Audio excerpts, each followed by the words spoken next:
Eagles insider Dave Spadaro along with Glen Macnow. Some bonus coverage for you here as the Eagles prepare for the Miami Dolphins on Sunday.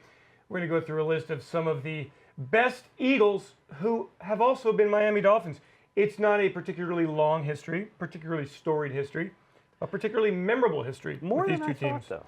But not bad. Not more than I thought. There are about when you 20 hear this guys. list, and we're not talking Doug Peterson here. No. There's about 20 guys who wore both uniforms, which is more than I thought. So my favorite, of course, is Ronnie Brown. I'm kidding. I'm kidding. All right, here you go. We'll do five. That's a good one.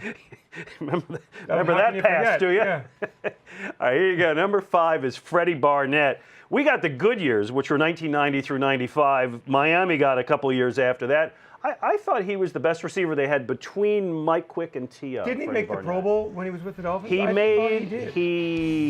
don't think he did. I think I'll bet you a sandwich on that. He was okay. I'll bet you a sandwich. Right. That's cool, and not in the cafeteria. Not in the cafeteria. He was a really good deep threat with the Eagles. He averaged more than 20 yards of reception as a rookie. He finished with 2 seasons with the Dolphins with Jimmy Johnson as his coach and Dan Marino was his quarterback. You'd have thought that would have led to something. 8-8, 9-7, and the best Freddie Barnett play ever as an Eagle was.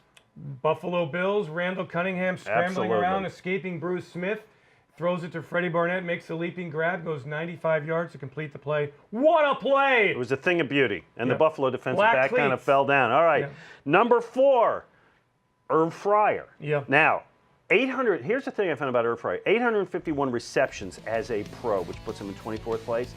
If he had had one more reception, he had 363 for the Dolphins, for the Patriots, excuse me, 199 for the Dolphins, 220 for the Eagles. If he had had one more with the Dolphins, he would have been the only player in NFL history with 200 catches for 3 different franchises. Very good season with the Eagles back in the 90s.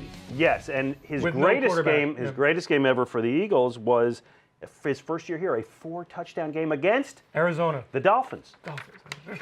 I always love guys when they play their old team. That's always good. Number 3, and this guy. Bitter feelings, bitter feelings, bitter feelings. Keith Jackson. Bitter feelings, bitter feelings. I got you. Another guy who made a Pro Bowl for both teams, by the way. Left in 1992 as part of that free agent exodus. Plan B free agency. Yeah, remember when they called it that? Yeah. It was that exodus under Norman Braman. I've since made up with you, Keith. I love you, but man, was I mad back then. Set a franchise record with 81 catches as a rookie, a record later broken by? I should know this. Irv Fryer. Irv Fryer, okay. See, they just keep coming back. Yes. And the second game, here's my highlight for him. Second game of 1989 against Washington. 12 catches, 3 touchdowns as Randall threw for, 447 yards or something? After signing the big contract in the morning. And what a great day that was. A big comeback for the Eagles at RFK Stadium. All right, number 2. It's a good walk down memory lane. Yes, it is. All right, number 2. This was one of my favorite Eagles of all time. Keith Byers, another guy who left via that free agency. Remember when Buddy, I'll always remember this. I went to the pre-draft news conference with Buddy, and somebody said, Buddy, what's your thoughts about Keith Byers? And Buddy's words were... He's a medical reject. Right. Yes. And at the time, I hadn't figured out that they always lie with this stuff, so I thought, oh, they're not going to draft him. And then he drafted him with, I think, the 4th pick of the draft. He was never the runner here that he was at Ohio State. The 9th pick of the draft. The 9th pick of the draft, excuse me. Yeah, top 10. He was never the runner here he was at Ohio State, but what a great receiver, what a great blocker. And the play you'll always remember, the highlight. Of course, the big block against Pepper Johnson. Absolutely. Boom, his roommate from Ohio State. Right, and last thought on him, I remember when he came back as a free agent, there was a lot of talk, how's Philadelphia going to respond? Are they going to boom? What are they going to do? He got a huge reception, and he deserved it.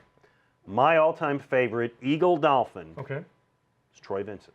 Agree with that. The Eagles signed as a free agent from the Dolphins. Yes. He's a guy who came here after. Is he the best free agent ever that they signed? He was really, Pro Bowl player, leader in the locker room, outstanding citizen off the field. Right.